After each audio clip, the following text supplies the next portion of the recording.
Hello students, how are you? कैसे हैं सभी? Welcome back to history with Rohini. मैं रोहिणी दुबे, आपकी हिस्ट्री टीचर। हम पढ़ रहे हैं विषय इतिहास क्लास 12th के लिए।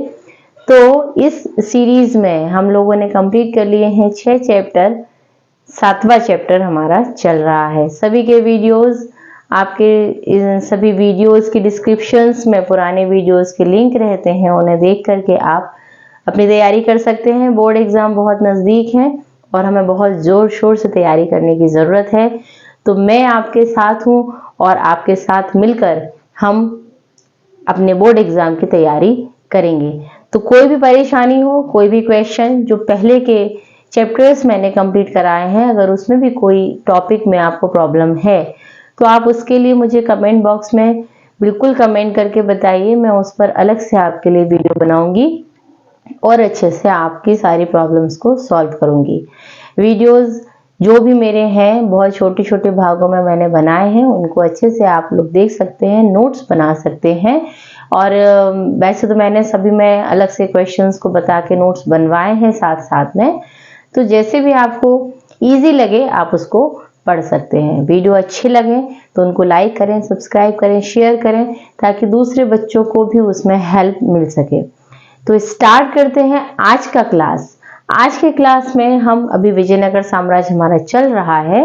पिछली क्लास में हमने विजयनगर साम्राज्य से रिलेटेड जो कुछ शहर से रिलेटेड चीजें थी उनको पढ़ा था कि वहाँ के शहर कैसे होते थे, वहाँ की वास्तु को हमने पढ़ा, सड़कों को हमने पढ़ा, सभी चीजें जो भी क्वेश्चंस आपके उससे रिलेटेड थे पूरे मैंने आपको बताए थे। तो आप उस वीडियो को जरूर देखिएगा। तो आज के जैसे कि लास्ट क्लास में हमारा टॉपिक था शहरी केंद्र, उसी तरह से आज हमारा टॉपिक है राजकीय केंद्र, यानी कि विजयनगर साम्राज्य का वो हिस्सा जहां पर शासक वर्ग रहता था और उससे रिलेटेड जो भी आयोजन थे या जो भी कार्यक्रम थे वो होते थे। तो राजकीय केंद्र जो है, सबसे पहला क्वेश्चन आपके लिए 1 नंबर में, राजकीय केंद्र कहां पर था? बस्ती के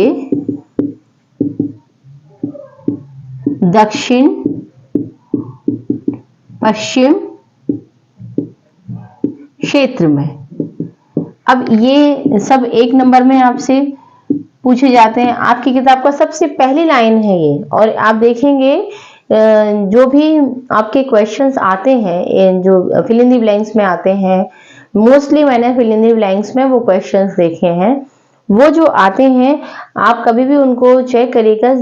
आपकी जो बुक में कोई टॉपिक है या बुक में जो चैप्टर स्टार्ट हो रहा है, वहां पर सबसे पहली लाइन सबसे ऊपर जो लिखी रहती है वो आपको दे दी जाती है फिल इन द ब्लैंक्स में। ये लाइन भी आपके राजकीय केंद्र जो है उस टॉपिक की सबसे पहली लाइन है कि राजकीय केंद्र शहर के या बस्ती के दक्षिण पश्चिमी क्षेत्र में स्थित था। तो ये आपसे जरूर फिल इन द ब्लैंक्स में पूछा जा सकता है। तो विजयनगर साम्राज्य का जो राजकीय केंद्र था वो एरिया कहां पर था? दक्षिण पश्चिमी क्षेत्र में। दूसरा क्वेश्चन आपका इसी में है, इस पूरे क्षेत्र में 60 मंदिर हमें लगभग मिले हैं।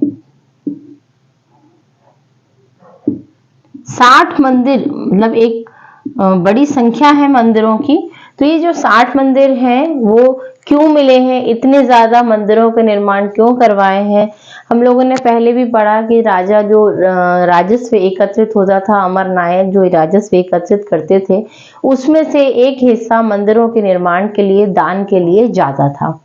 मंदिरों का बहुत ज्यादा यहाँ पर निर्माण हम लोगों को देखने को मिला है और उसके पीछे रीजन यही निकाला गया है। इसका कारण ये बताया गया है कि जो राजा लोग थे वो जनता का समर्थन प्राप्त करने के लिए मंदिरों का निर्माण बहुत करवाते थे और दान धर्म भी करते थे, क्योंकि हिंदू धर्म था, हिंदुत्व था और धर्म किसी भी राजा की सत्ता को स्थापित करने का एक बहुत बड़ा माध्यम था। वोट बैंक आज भी आप देखेंगे कि धर्म के नाम पर वोट बैंक बनाए जाते हैं।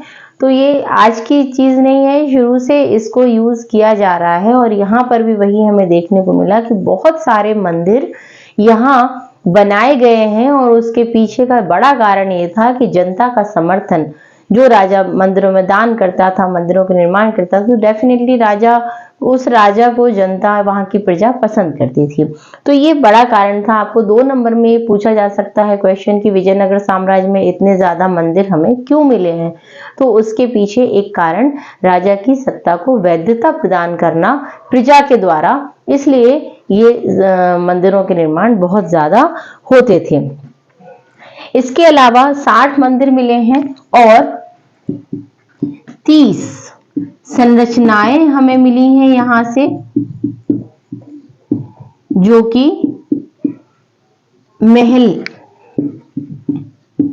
संरचनाएं हैं। अब ये सब 1 नंबर में आपसे पूछे जाते हैं कि मंदिरें कितने मिले हैं विजयनगर साम्राज्य में, 60। महल की संरचनाएं कितनी मिली हैं, 30 महल की संरचनाएं और 60 मंदिर हमें यहाँ से मिले हैं।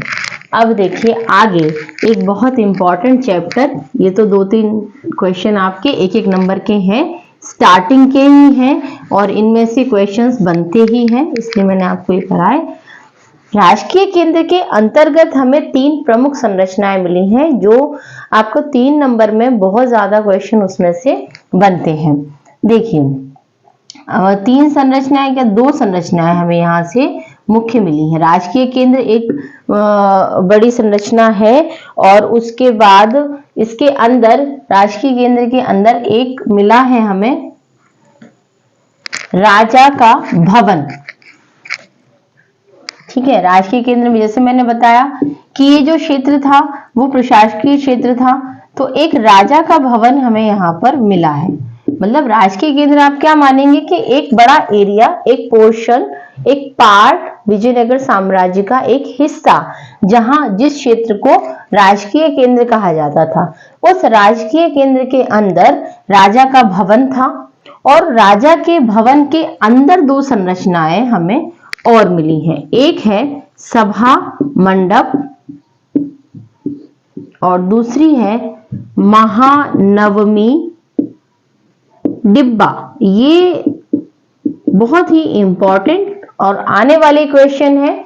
महानवमी डिब्बा 3 नंबर में बहुत ज्यादा पूछा जाता है, सभा मंडप भी आता है, पर इन दोनों में अगर हम देखें तो महानवमी डिब्बा बहुत इंपॉर्टेंट है आपके लिए, बोर्ड एग्जाम के लिए। तो ये देखिए क्या है, राजकीय केंद्र, उसके अंदर राजा का भवन, राजा के भवन की जो संरचना है वो भी बहुत बड़े एरिया में बना होता है, एक छोटा सा कमरा तो है नहीं, राजा का बहुत बड़ा एरिया।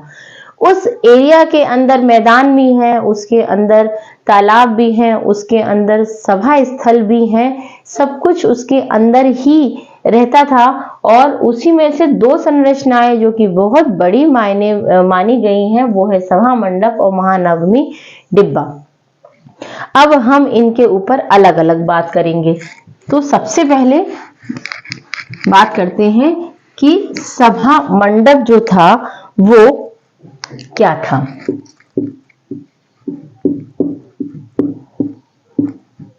सभा मंडप एक बहुत ही विशाल संरचना है, विजयनगर साम्राज्य की एक बहुत विशाल संरचना, एक ऊंचा मंच था ये, और इसकी खास बात ये थी कि यहाँ पर क्या लिखेंगे आप इसमें, ये एक ऊंचा मंच है जहां निश्चित दूरी पर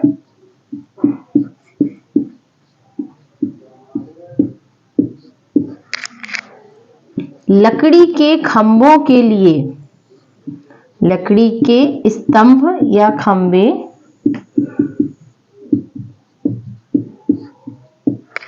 छेद बने हैं। राइट, एक ऊंचा मंच एक ऊंचाई पर, इसका फोटो हम लोगों को बुक में शायद नहीं दिया गया है।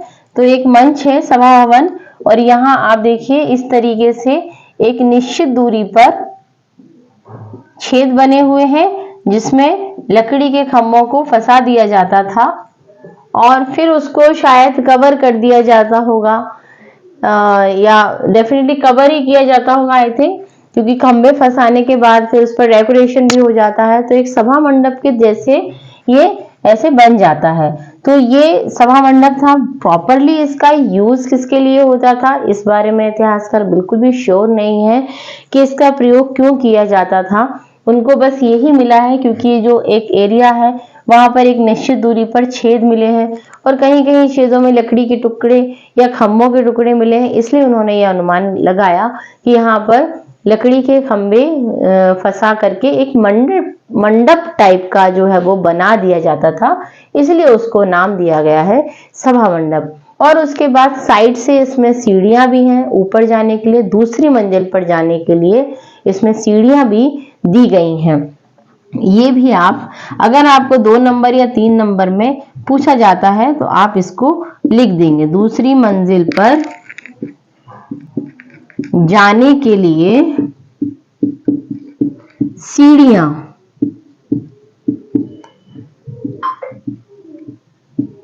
भी हैं।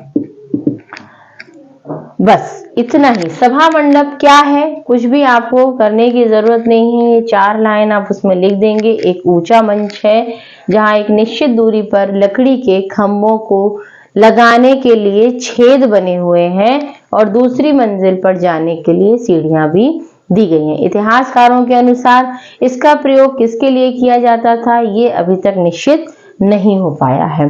तो ये सभा मंडप आपका 3 नंबर का क्वेश्चन। 2 नंबर में भी आ सकता है, 1 नंबर में भी इसमें से कुछ पूछा जा सकता है, क्योंकि क्वेश्चन तो आपको कहीं से भी उठा करके दे दिए जाते हैं। इसे सारी चीजों को, कोई भी क्वेश्चन अगर ऐसा है 3 नंबर का तो उसे हम लोग 3 नंबर में ही याद करें, उसमें से 1 नंबर क्वेश्चन तो अपने आप ही बन जाता है। अगला है महानवमी डिब्बा।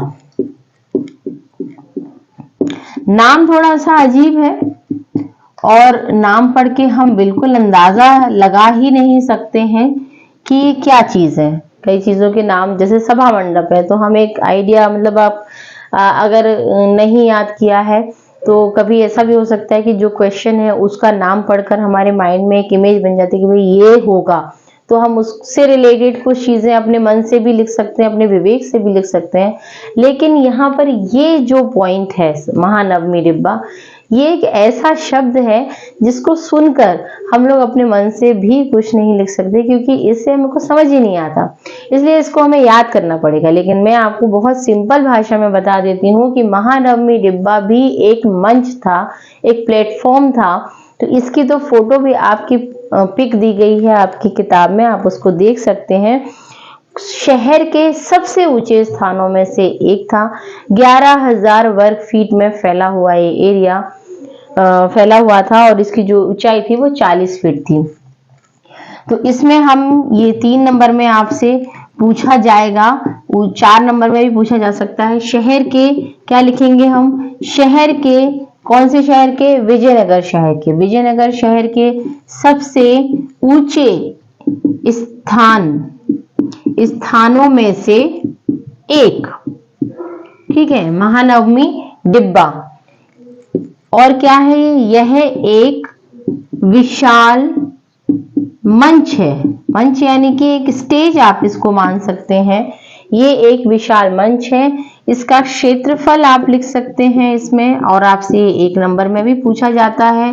11,000 वर्ग फीट इसका क्षेत्रफल है। इसकी ऊंचाई भी आपसे 1 नंबर में पूछी जा सकती है। 40 फीट इसकी ऊंचाई है। 11,000 वर्ग फीट इसका एरिया और 40 फीट इसकी ऊंचाई। अब क्या है कि इसका काम क्या है, ये तो हो गया महानवमी डिब्बा क्या है। विजयनगर साम्राज्य में सबसे ऊंचे स्थानों में स्थित एक चबूतरा भी आप लिख सकते हैं, क्योंकि ये एक चबूतरा एक स्टेज है।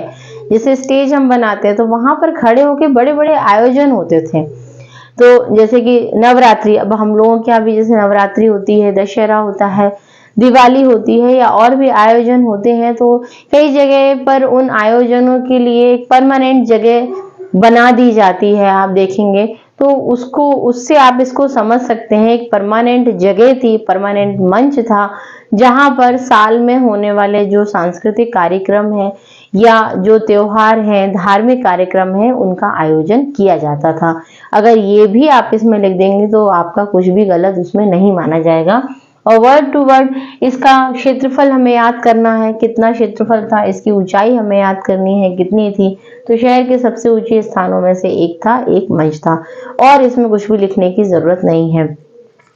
अब ये तो हो गया इसका एरिया वगैरह और इसकी इनिशियल डेफिनेशन।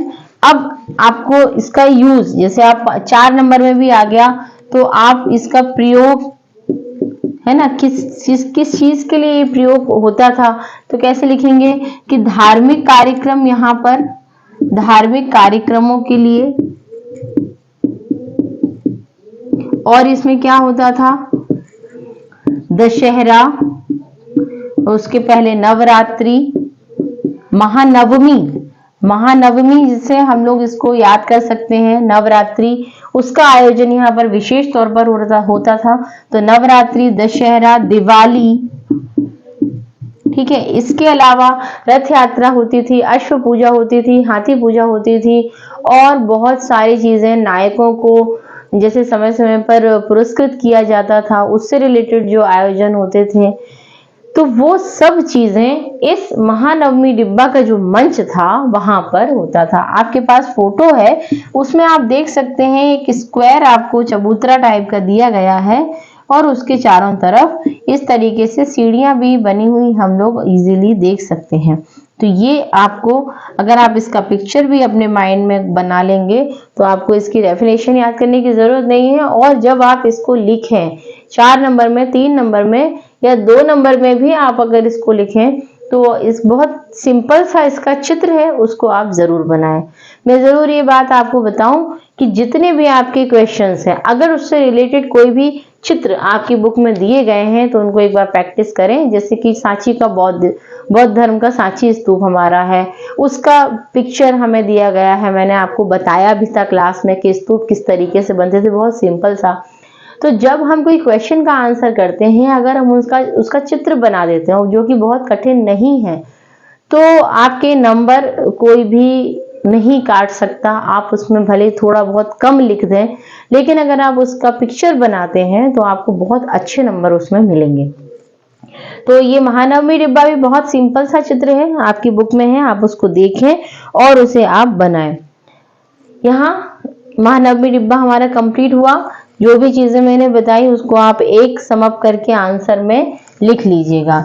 एक क्वेश्चन और इससे रिलेटेड 1 नंबर का है, डोमिंगोस पेस में जो कि पुर्तगाली यात्री थे, वो विजयनगर की यात्रा पर आए थे, उसको आप लोग नोट करें।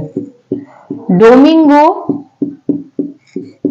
पेस ने सभा मंडप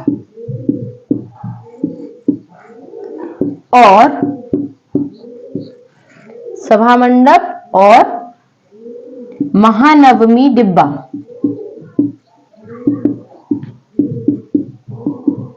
को संयुक्त रूप से क्या कहा है, विजय का स्थान। ये क्वेश्चन 1 नंबर में आपसे पूछा जाएगा, विजय का स्थान, ठीक है। किसने कहा है, डोमिंगो पेस ने कहा है।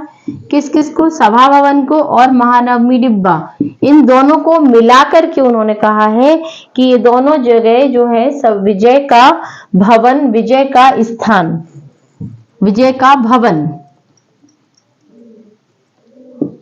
विजय का भवन, इन्होंने इसको कहा है। सभा मंडप और महानवमी डिब्बा दोनों को मिलाकर इन्होंने इसे विजय का भवन कहा है। किसने कहा है, डोमिंगो पेस ने कहा है।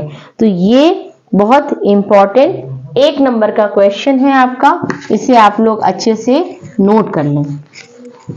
राजकीय केंद्र के अंतर्गत हमारी इतनी ही चीजें हैं, और ध्यान रखिएगा कि आपको राजकीय केंद्र पूरा का पूरा भी 4 नंबर में पूछा जा सकता है। जैसे सभा भवन अलग से आएगा 2 नंबर 3 नंबर में, इसके अलावा महानवमी डिब्बा भी आपसे अलग से पूछा जा सकता है 1, 2, 3 नंबर में।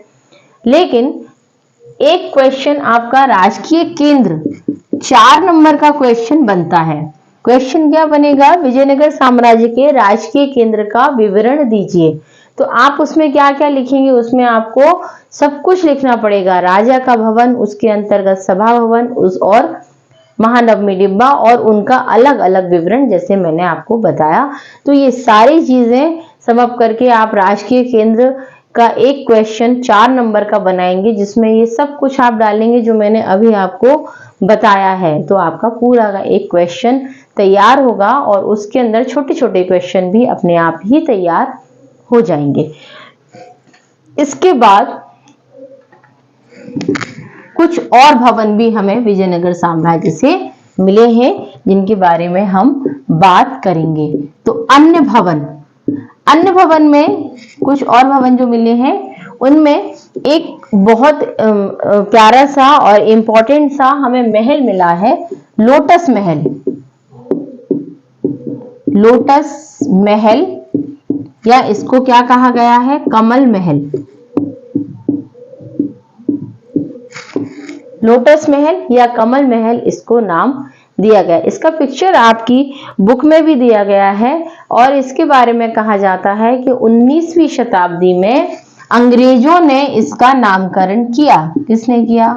अंग्रेजों ने इसका नामकरण किया।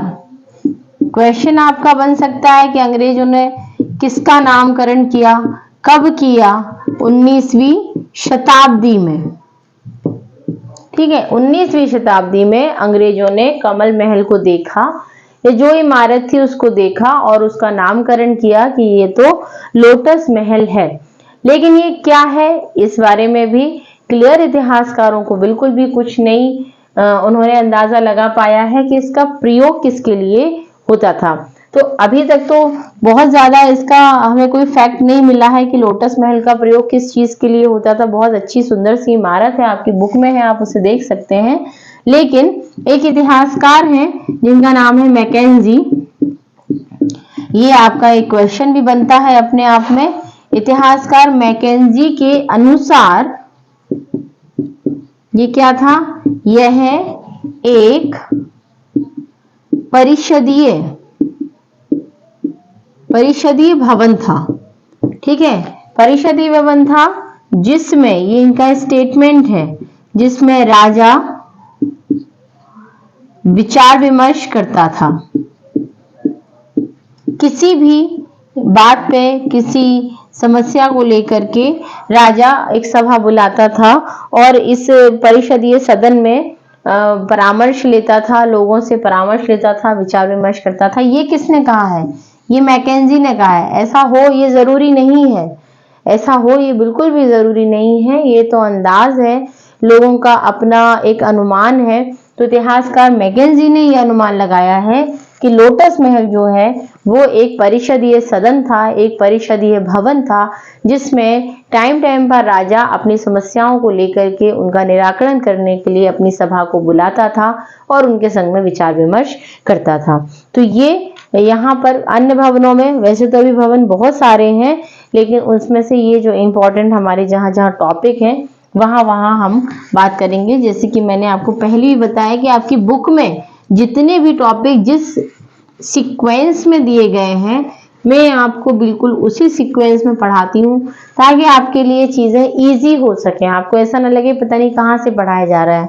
आप मेरे सारे वीडियोस देखिएगा, सब में आपकी बुक में जैसे जैसे टॉपिक्स दिए गए हैं, बिल्कुल उन्हीं टॉपिक को उठा करके और आपकी भाषा में मैंने उनको समझाया है ताकि आपको उसमें समझने में कोई परेशानी ना हो। अपनी बुक सामने रखकर आप मेरी क्लासेस को अटेंड कर सकते हैं कि जैसे हम लोग क्लास में पढ़ते हैं। आप बुक पलटते जाइए और आपको टॉपिक्स बिल्कुल एज इट इज मिलते चले जाएंगे।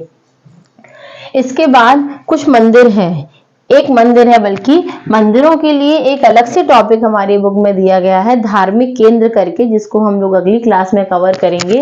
लेकिन इस वाले टॉपिक में भी हमको एक मंदिर का उल्लेख है, तो उसको हम लोग पढ़ लेते हैं। एक बहुत प्रसिद्ध मंदिर है हजार राम मंदिर। ये क्वेश्चन अपने आप में 1 नंबर का क्वेश्चन है, इसलिए इसे कवर करना जरूरी है।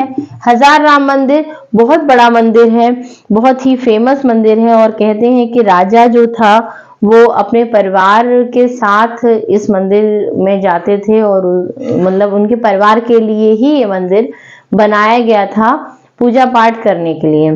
तो अधिकांश मंदिर वैसे तो धार्मिक केंद्र में है, लेकिन ये एक मंदिर बहुत विशाल मंदिर है जो राजकीय केंद्र में स्थित है, इसीलिए इसका नाम यहाँ पर आया। धार्मिक केंद्र पूरा जो विजयनगर साम्राज्य था कई सारे टुकड़ों में विभाजित था। उसमें एक नगरीय केंद्र था जहां नगर के लोग रहते थे, एक धार्मिक केंद्र था जहां पर सिर्फ धर्म की चीजें थी या मंदिर का उल्लेख, मंदिर ही मंदिर बने हुए हैं, और एक राजकीय केंद्र था जहां राजा से रिलेटेड चीजें या राजा के यूज करने वाली महल और भवन इमारतें बनी थी। तो उसके बारे में हम अभी पढ़ रहे हैं।